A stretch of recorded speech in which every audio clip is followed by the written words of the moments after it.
The Lord be with you and with your spirit. A reading from the Holy Gospel according to Matthew. Jesus said to his disciples, "The kingdom of heaven is like a treasure buried in a field, which a person finds and hides again, and out of joy goes and sells all that he has and buys that field. Again, the kingdom of heaven is like a merchant searching for fine pearls.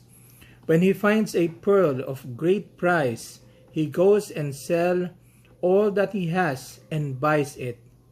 Again, the kingdom of heaven is like a net thrown into the sea, which collects fish of every kind. When it is full, they haul it ashore and sit down to put what is good into the buckets. What is bad they throw away. Thus it will be at the end of the age. The angels will go out and separate the wicked from the righteous and throw them into the fiery furnace, where there will be wailing and grinding of teeth. Do you understand all these things?" They answered, "Yes." And he replied, "Then every scribe who has been instructed in the kingdom of heaven is like the head of a household who brings from his storeroom both the new and the old." The good news of our salvation. Praise to you, Lord Jesus Christ. 17th Sunday in Ordinary Time, and we receive the parables from still chapter 13 of the Gospel of Matthew. At the end of the Gospel, Christ is asking his disciples, "Do you understand all these things?" It has been 2 Sundays with a series of parables, giving us the key to understand our faith, our life, our history, and most especially who God is and who we are in the eyes of God. And the disciples answered yes. And then he replied, "Then every scribe who has been instructed in the kingdom of heaven is like the head of a household who brings from the storeroom both new and the old." So, the word of God, whenever it is proclaimed to us and it gives us enlightenment, it helps us to be like the scribe, having in front of us our experience, our history, our life. When we are enlightened by the word of God, we can take from the storeroom of our memorials, from the storeroom of our experiences of our life, both the new and the old. How many times that the Word of God helped us to see in a different angle, in a different way, the same history, the same experience that maybe we have given a conclusion or an interpretation for the longest time. But then upon hearing the Word of God, it makes us just like this scribe who takes both the new and the old. We understand many more things that are new to us, but it helps us to take also what was old chronologically to see it in a new angle.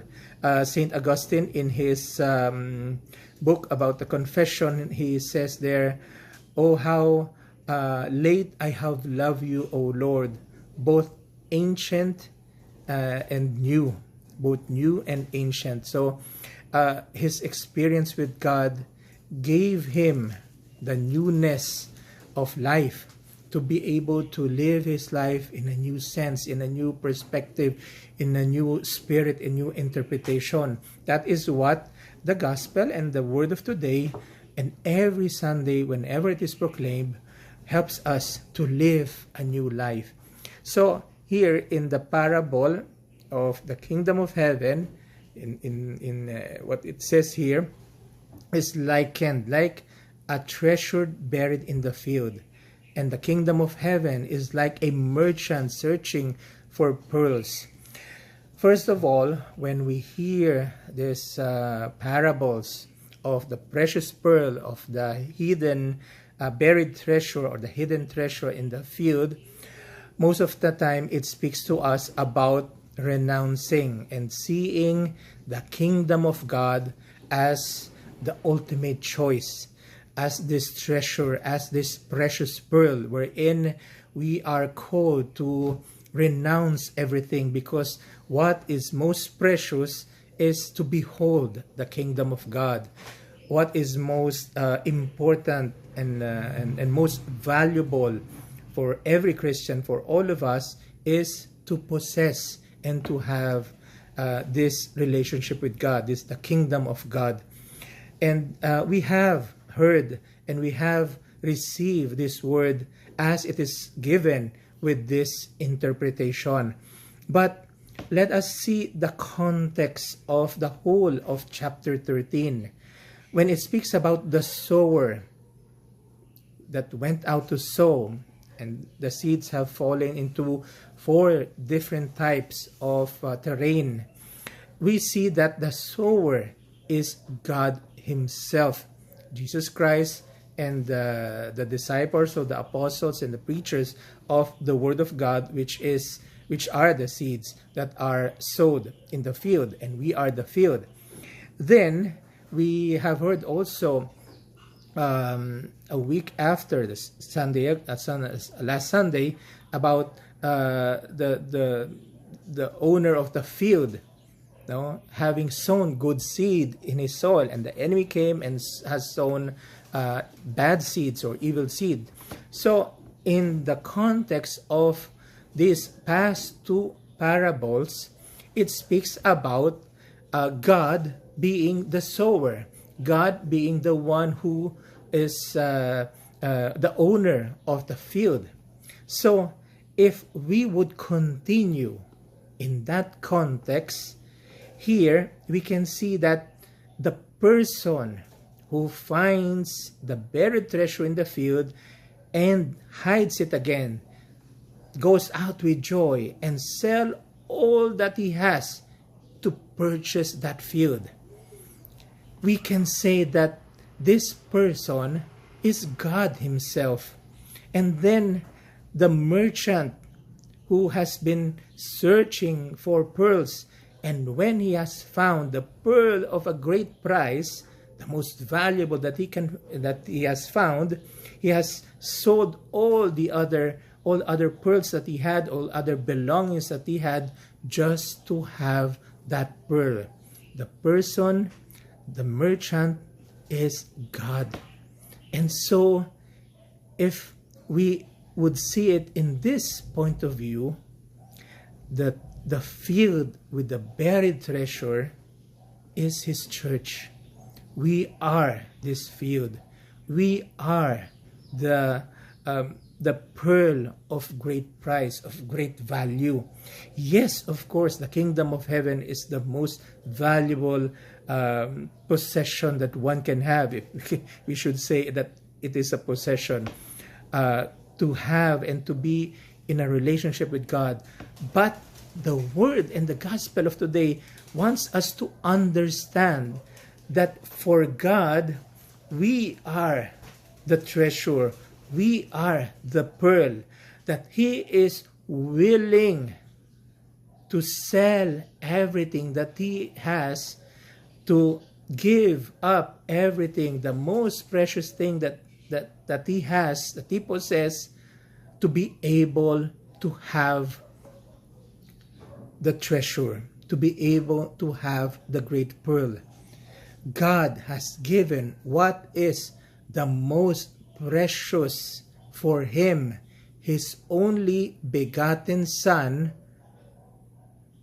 for and paying, redeeming us with the precious blood and body of His Son, for God to have us, His church, the holy people of God, as His possession, for us to belong to God. That is how God desires for us. In the book of Deuteronomy, when God it was speaking about the holy people of God, he was referring to the people as his treasure. In the letter to the Philippians, it says there, Jesus Christ himself did not deem his equality to God as if it was a treasure, but emptied himself. Christ became poor for us to become rich to have this relationship with God.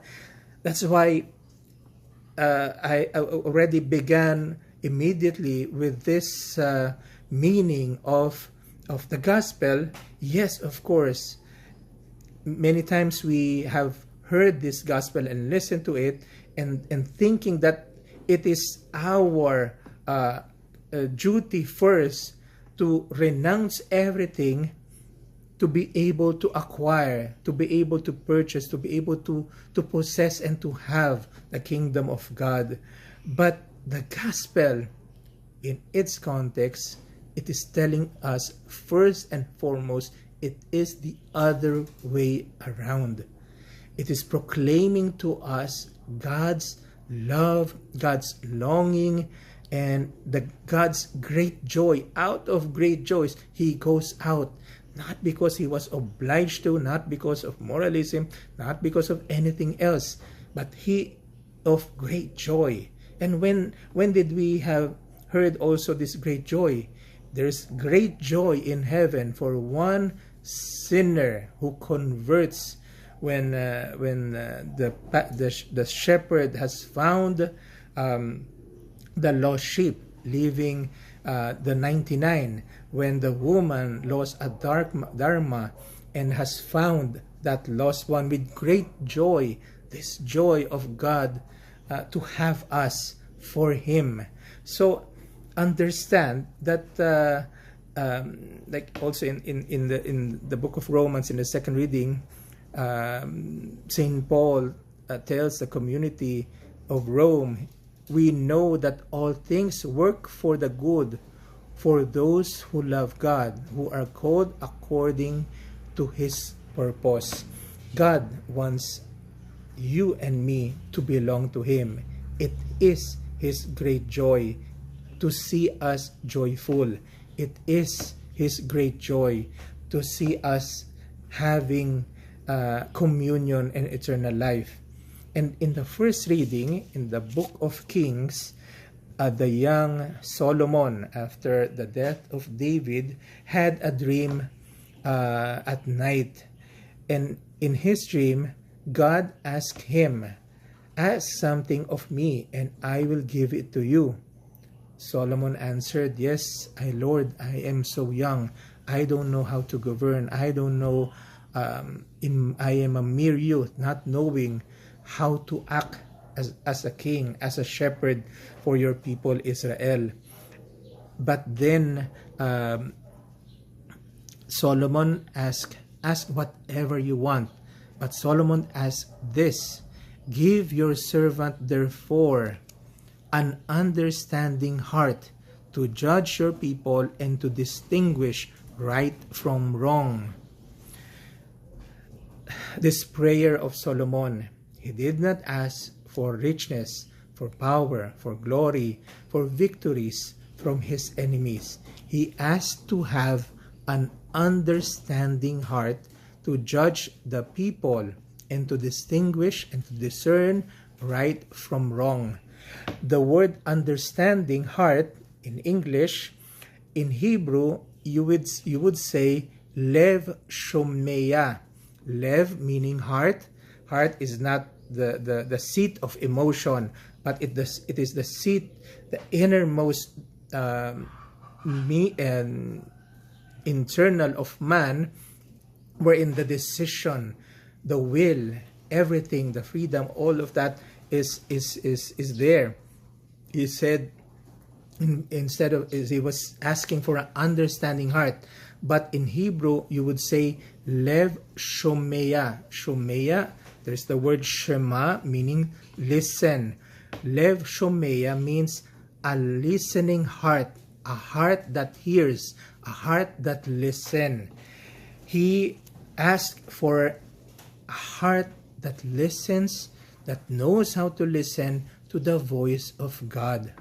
How many times we listen to other voices, other noises that are in our hearts that has led us to choose wrongly, to not be able to distinguish what is right from wrong, not to have discernment, not to have wisdom.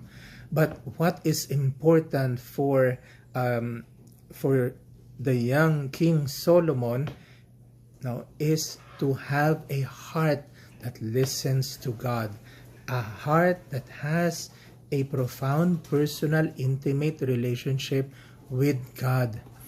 Because if we would listen to God's intention for us, that He is disposed to give us His only begotten Son, as He has done, and every time that it is necessary to save us, to move, allow certain situations in our history, trials, tribulation, even difficulties, because that would give us an opportunity to belong to God, to understand and accept freely, to allow God to redeem us, to purchase us, if we would say that, if we would use that term according to the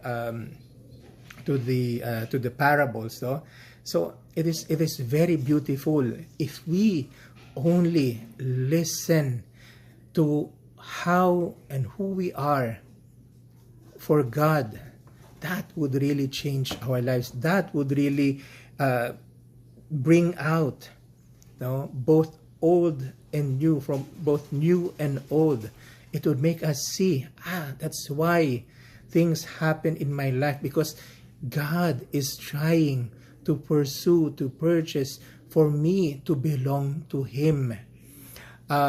Sometimes doors will close, even windows will close. Maybe we are seeking other things and God does not give it to us, or God allows certain things in our lives just to save us, to redeem us. It is because not to punish us, not to make life harder for us, but because God wants us to belong to Him. So we have to understand also in this later part of the parable, when it says here, the kingdom of heaven is like a net thrown into the sea, which collects fish of every kind. When it is full, they haul it ashore and sit down to put what is good into the bucket, and what is bad they throw away. Thus it will be at the end of ages. Now, the angels will go out and separate the wicked from the righteous, throw them into the fiery furnace, where there will be wailing and grinding of teeth. It is the same as when the weeds and the wheat were collected, and both of them were separated. The weeds were thrown into the fire, and the wheat were collected into the barn. Here, it is the same. It speaks about Judgment Day. It speaks about at the end of time. But there is a certain thing that is particular also here. When it says about the dragnet, maybe there are two boats and the net is between them. Maybe like Peter, Andrew in one boat, James and John on the other boat. So they work together. They would drag the net, and everything that is dragged onto the net, it is the catch that they have for that time. So obviously, bigger fishes or matured fishes were caught, and smaller fishes were also caught. So when it speaks about the good, they put it in the bucket, and the bad they throw away, it is not about being good morally or bad morally. It speaks about good being the fish that was caught. Maybe it is big, it can be sold, it can be eaten. And the smaller or younger fish, it is thrown back maybe into the sea for it to mature. It is useless to catch them or to fish them or to sell them, because they are not yet that matured. So we can also see here that God is looking if we have that matured faith, adult faith that comes from a listening heart. The experiences of having a heart that listens helped us made choices with our free will and freedom in our lives, and having experienced God. Then that is the time that we are hauled in and we are kept. No? But when we are not yet ready, we do not have that faith that has become adult or matured, then we are thrown back into the sea, into maybe an experience that would help, given the time, given God's time. Remember the gospel of last week, no? Given God's time, we would then gain the experience of who God is for us and who we are in front of God, experience His providence, experience His mercy, experience His faithfulness. Then with a much more matured faith, then we can be also good enough to be put into the buckets. So that is one inspiration also by this gospel, aside from the judgment day at the end of time. So again, Christ, when He said, do you understand all things? If you do, you will be like the scribe who knows how to get from the storage of his heart. Like Mary, there was an event, the shepherds came and they spoke about what the angel announced them. The wise men came, the Magi came, and they spoke about who the star was revealing who the child was. And Mary kept everything in her heart, no? In the storeroom of her heart. Because that day when Christ was on the cross and Mary at the foot of the cross, then she knew what to hold on to, the memorials of her life. Now, the memorials that God has done in their life that gave her that adult faith that is capable to die and to give life for to stand at the foot of the cross of Jesus Christ. And another thing that is the good news, what I have said earlier from this gospel, is that who we are, how God sees us as the precious pearl, as the hidden treasure, and He wants us to belong only to Him. That's why, brothers and sisters, in this 17th Sunday in Ordinary Time, I wish each and every one a blessed Sunday. Please share and like also, and comment if you wish. Interact also in the YouTube or in the Facebook, in these two platforms that I would post this video. And I wish everyone again a blessed Sunday.